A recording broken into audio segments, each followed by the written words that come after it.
How about transport biosecurity? That I know it's another area that you like a lot.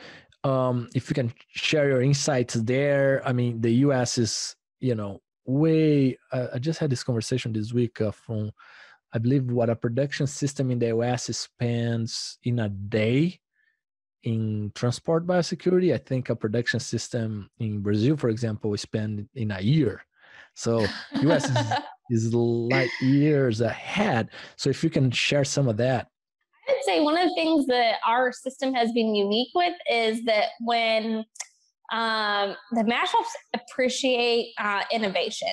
And so one of the things with transport biosecurity is there's a lot of new innovations that have came out in the industry that we've learned about transport biosecurity. I wouldn't say that we've done all of the research associated with transport biosecurity, but we have taken what others have done via universities, via other research places, and said, okay, how do you apply it, and how do you do what's best within your system to apply it? And so with transport biosecurity, we've said, hey, that's something that we're going to invest in. So we have our own internal transport operations. We also work with we have contracts with other live haul companies that will move animals for us, but we do have a set of expectations that we set when it comes to transport biosecurity, because it's similar to gilt movements. When they come into your sow herds, there's always a risk when a gilt comes in, right?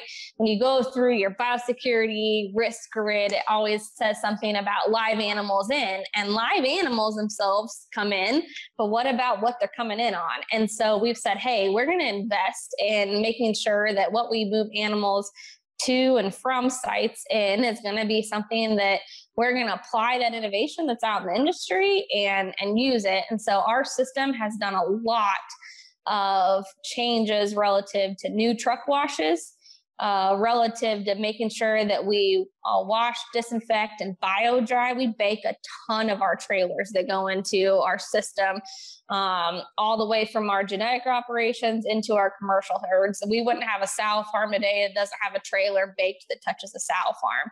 And in a lot of our transport biosecurity, we've tried to be as dedicated as we can as possible. So there are some sow farms, even in our commercial system, that have a dedicated trailer, and all that trailer does is haul that specific sow farm's flow of pigs, because we just don't want to take the risk relative to transport biosecurity.